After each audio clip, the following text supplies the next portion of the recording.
for being here. I'm feeling good today. I don't know about you, but I'm feeling good today.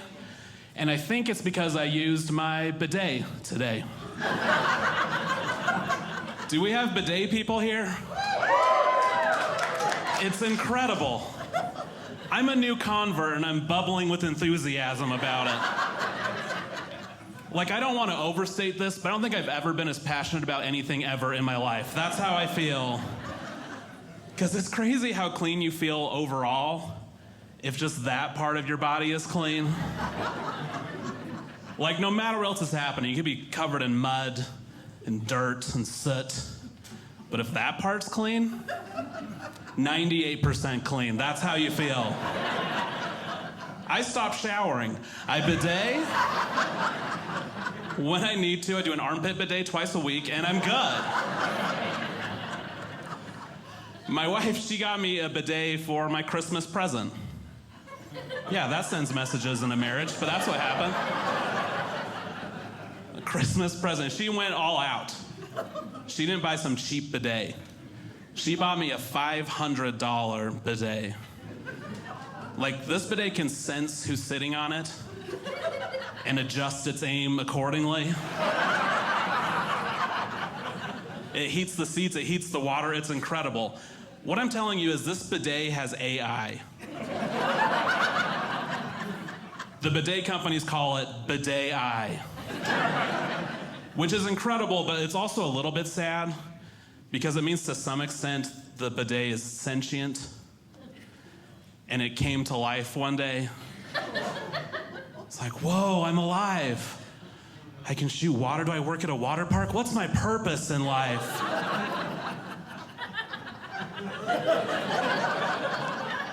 You're gonna hate this bidet, but we have some bad news. We have some bad news for you. Here's what's happened in the Jordan Makin household, okay? My wife and I were thinking of building a house in the future, so all we do right now is watch HGTV. Got some HGTV people in the audience?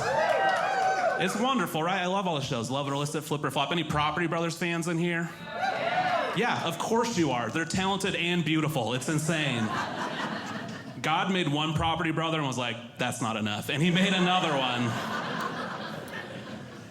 And I love these shows. They're very entertaining shows. They're very entertaining. But I don't necessarily agree with everything the show says.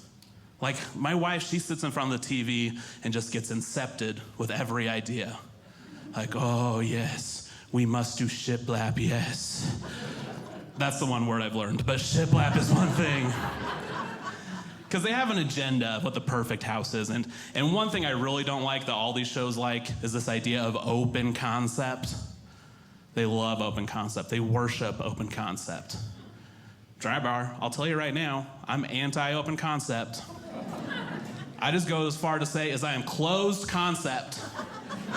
And I feel like two of you agree with me, and that's all I need.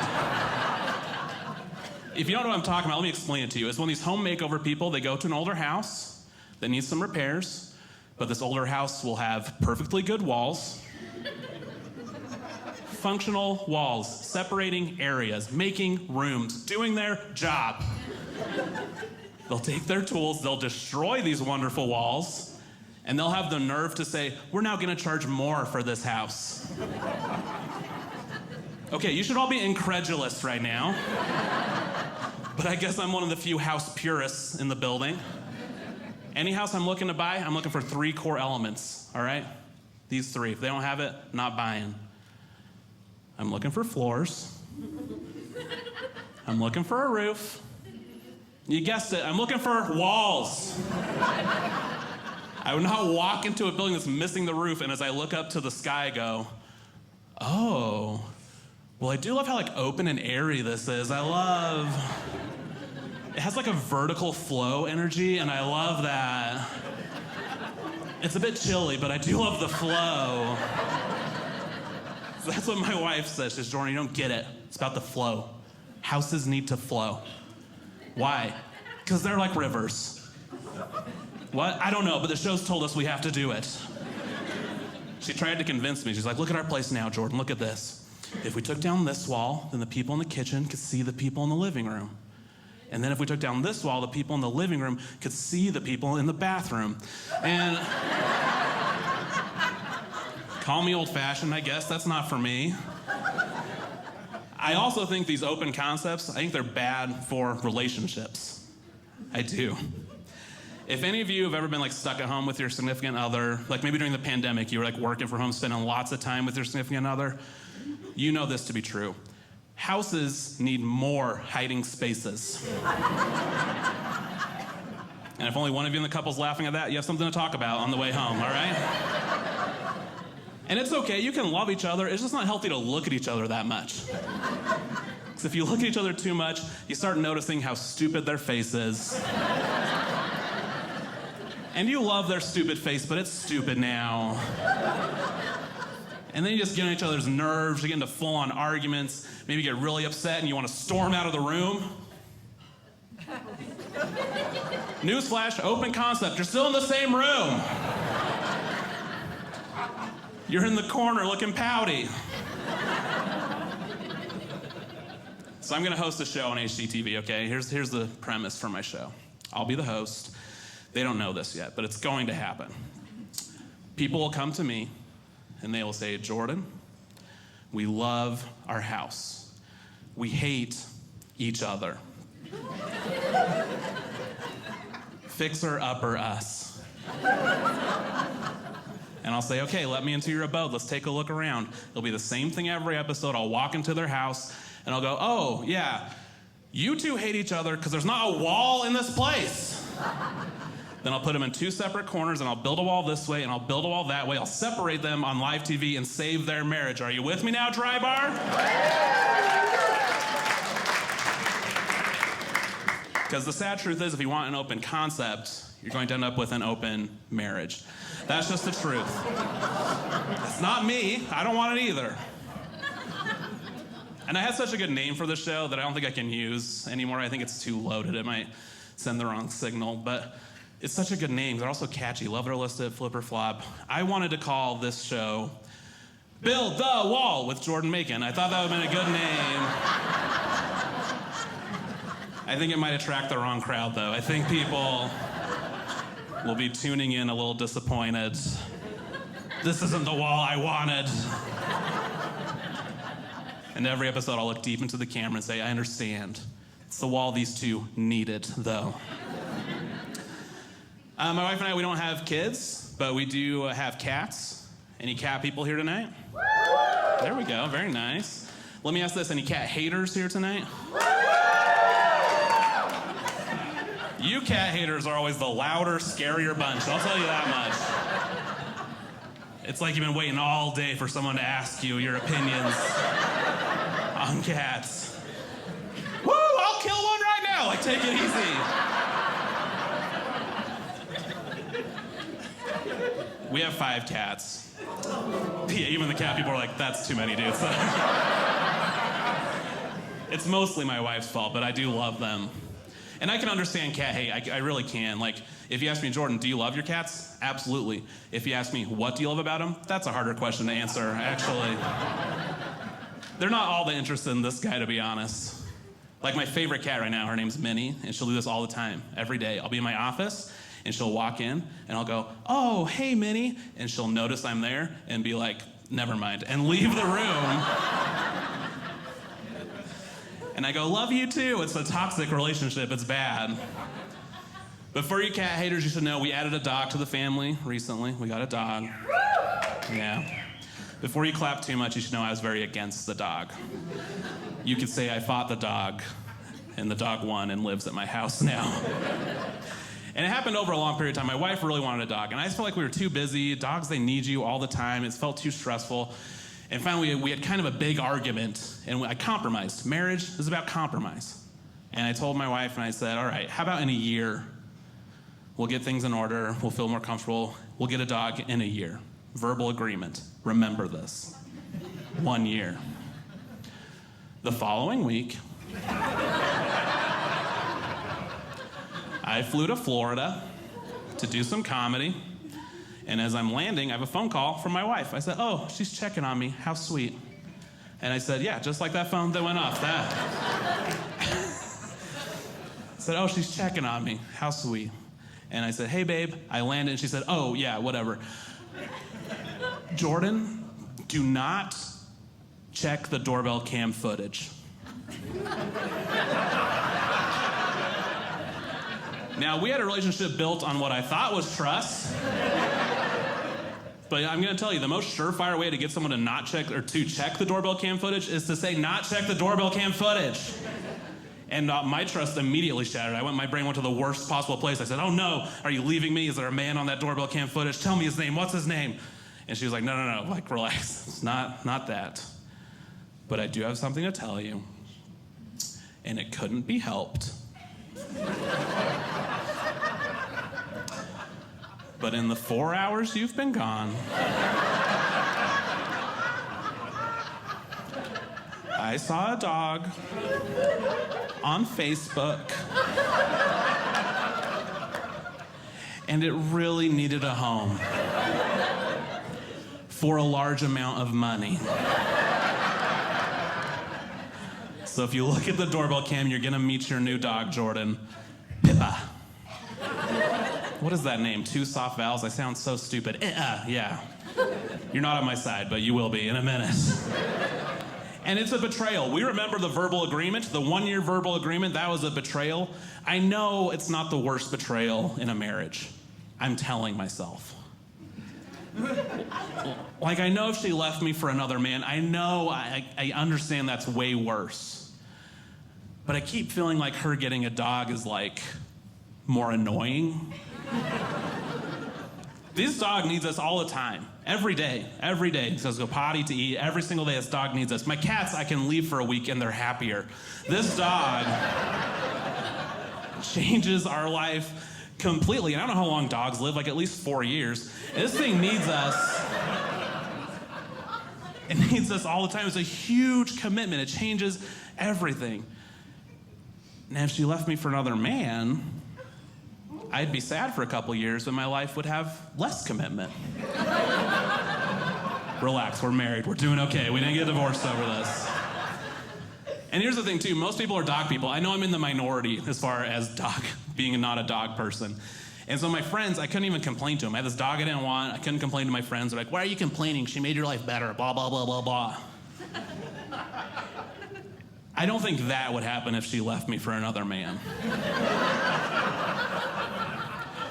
I don't think if I went to my friends for support for my wife leaving me for another guy, I don't think their first response would be, well, have you even really given him a chance yet, Jordan? Yeah, maybe take him on a couple walks first, okay? He might end up liking you more than he likes her.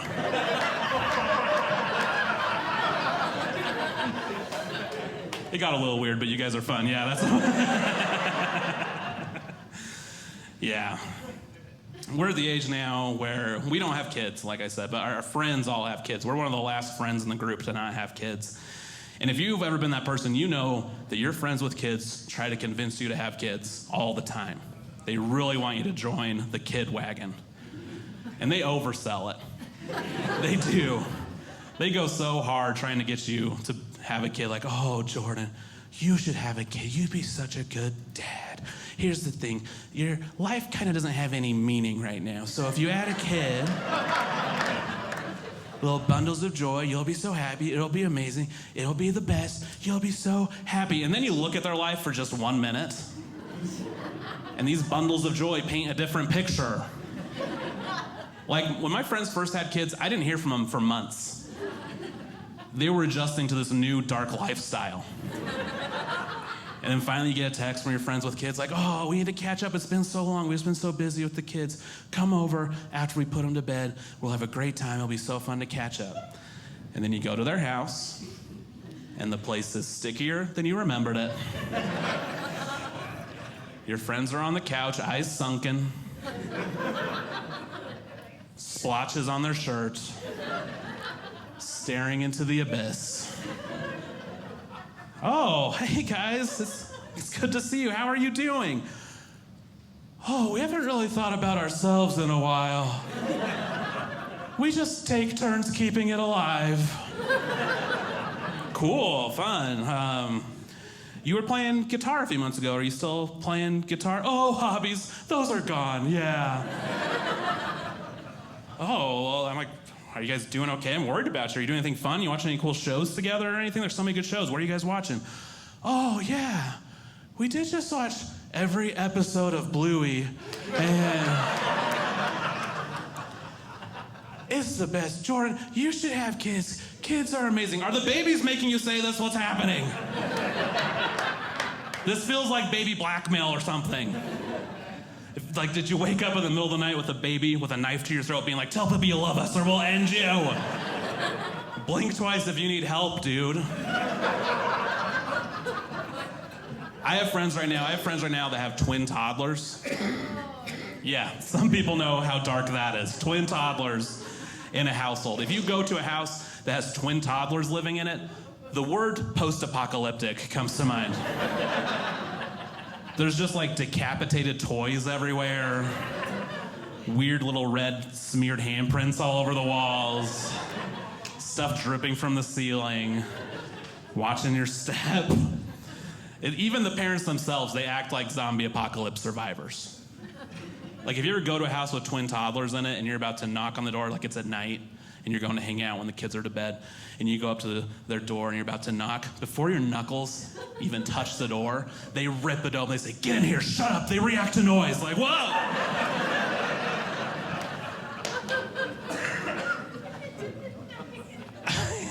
It's real. I was at my friend's house with the twin toddlers and it was the normal post-apocalyptic wasteland. I'd gotten used to it mostly, but there was an added element that was too much. It was far too much. I went in, it was during the day actually, the kids were running around, and my friend was making dinner, and I went to their living room, and their living room TV was on, but it was shattered and flickering like a horror movie. And my psychopath friend's just making dinner like this isn't happening over here. And I had to snap him out of it. I was like, Brian, hey, what's happening in this room? And he was like, oh, what? Oh, that. Well, to be honest, the twins, they were fighting over a toy, and they were pulling and tugging, and they flipped Buzz Lightyear through the TV. You gotta love them. No, you don't, Brian. Set some boundaries, dude. That's not healthy. And in that moment, he finally leveled with me. He was like, all right, I'll be honest. Jordan, sometimes the twins, they can be rough. But I want you to know that we would not trade them for anything. Yeah, I don't think you're getting a lot of offers, dude, okay? I think if you're trying to trade, you need to sweeten the deal on your end, dude, all right? Throw in some cash, some first-round picks, whatever you can do to offload these kids. Let's start rebuilding this family right now. Let's do that. With all that said, I want you to know that my wife and I, we are planning on having kids. Yeah, I could tell you guys, like, this guy needs to procreate. I will. Relax.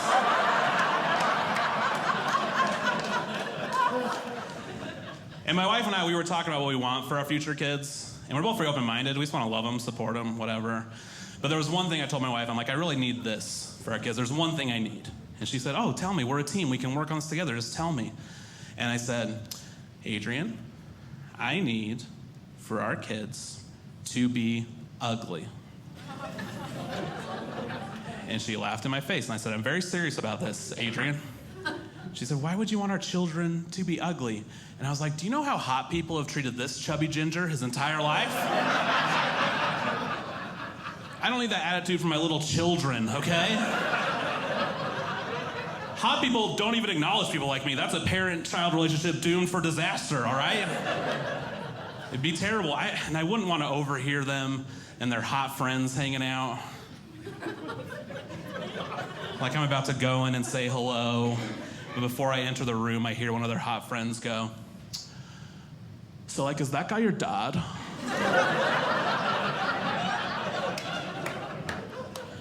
Yeah. Ew. Then I turn around with the plate of cookies I was about to surprise them with and walk away. Yeah, it's sad, so just wish they're ugly with me. I'm not asking for a lot. It also wouldn't be fair to the kid. It wouldn't be fair. I don't know how to raise them. I don't know what hot kids need. That's a weird sentence. I don't know what they need.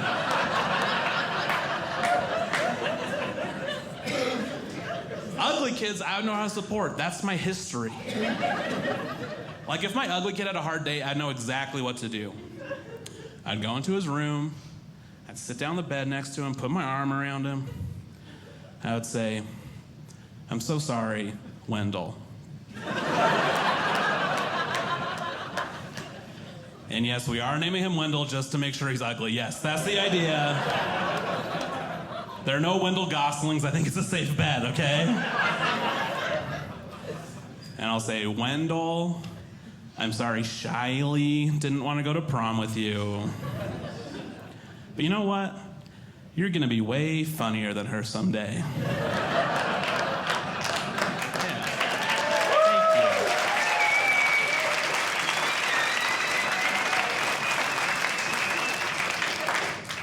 Keep your chins up, son. And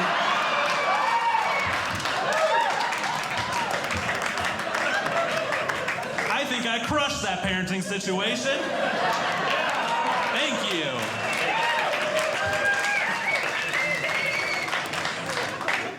On the flip side, if heaven forbid I have a hot kid, and that hot kid walks into my house claiming they had a hard day, waltzing in with that attitude. "Oh, hey son, how was your day?" "Oh, Dad, I had such a hard day." No, you didn't, Caden, all right? Did you forget to look in the mirror today, Caden? The world's your oyster, dude. You look like a property brother, man, okay? Hey, you guys have been fantastic.